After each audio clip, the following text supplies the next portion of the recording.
Per capital income అన్నది అభివృద్ధి అవుతుంది. ఇవన్నీ అభివృద్ధి అవ్వాలంటే కాంగ్రెస్ పరిపాలన రావాలి. కాంగ్రెస్కి విజన్ ఉంది, కాంగ్రెస్కి విజన్ ఉంది, ఎలా చేయాలో తెలుసు.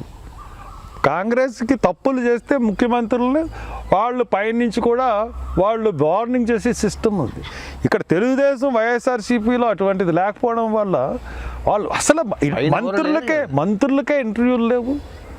అసలు మంత్రులు వాళ్ళ వాటి గురించి వాళ్ళ యొక్క శాఖల గురించి కూడా ఈ 2.5 సంవత్సరాల్లో ఒక్క మినిస్టరు ప్రెస్ మీట్ పెట్టిన దాఖలాలు కూడా మీరు చూడగలరా? అటువంటి పరిస్థితి నడుస్తుంది ఇప్పుడు. అంటే ప్రెస్ మీట్లు పెడితేనే పరిపాలిస్తున్నట్ట.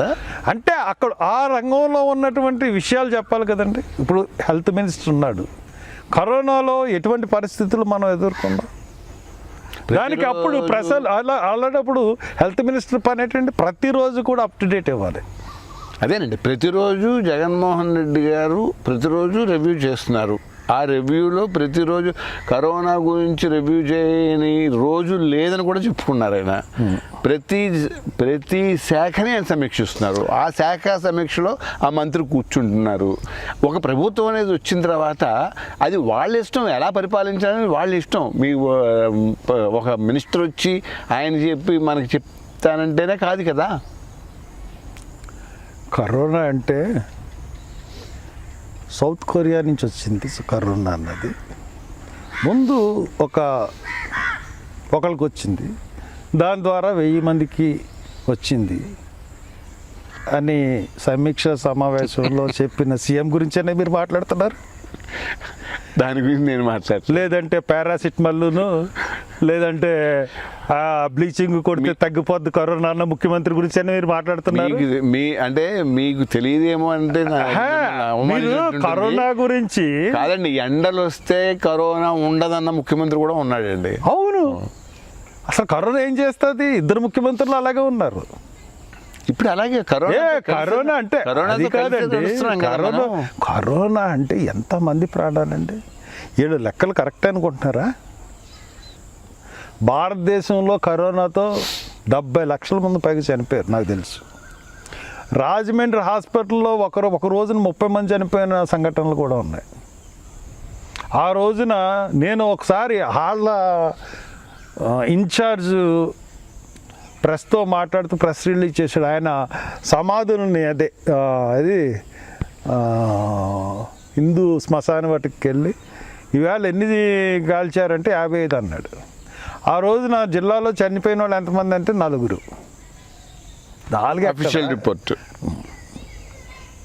మీకు అటువంటి సాక్ష్యాలు, ప్రత్యక్ష సాక్ష్యాలు ఎన్నో ఉన్నాయి. నేను కూడా కరోనా బారిన పడ్డాను.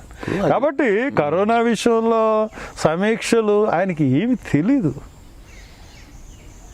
పారాసిటమాల్, బ్లీచింగ్లు తప్ప ఆ కరోనా గురించి ఏం తెలియదు. ఆ హెల్త్ మినిస్టర్కి కూడా అసలు ఏం తెలియదు. ఈరోజు సెకండ్ వేవ్ వస్తుందని తెలిసి కూడా ఎంత నిర్లక్ష్యంగా ఉన్నాడండి. నిర్లక్ష్యంగా ఉండబట్టి కదా సెకండ్ వేవ్లో ఎంతమంది యువకులు చనిపోయారు. ఇప్పుడు థర్డ్ వేవ్ వస్తుంది అంటున్నారు. థర్డ్ వేవ్కి తీసుకోవాల్సిన సన్నాహాలు తీసుకుంటున్నాడు.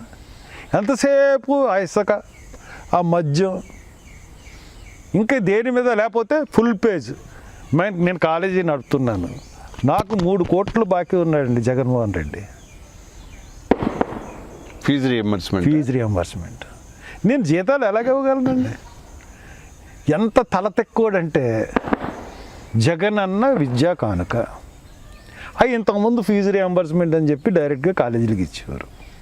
కాలేజీలకి ఎంత ఇప్పుడు ఒక కోర్స్ బీఎస్సీ కోర్సు ఉంది. ఈ బీఎస్సీ కోర్సుకి 6,000 ఫీజు డిసైడ్ చేశారు.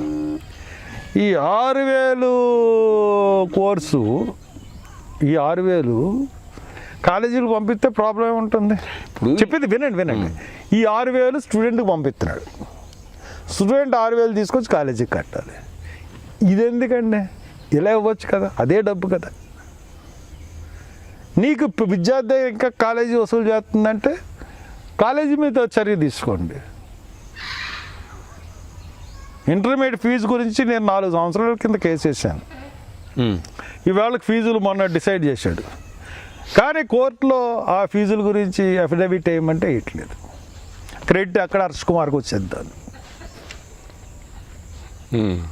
ఇలాంటి పద్ధతులు, ఇలాంటి పొగళ్ళు, ఇలాంటి సమీక్షలు అంటే పూర్తిగా ఏమీ తెలియకుండా డబ్బులు ఏ రకంగా సంపాదించగలగాలో ఈయనకి, ఆడిటర్ గారికి అదే తెలుసు పరిపాలన అంటే.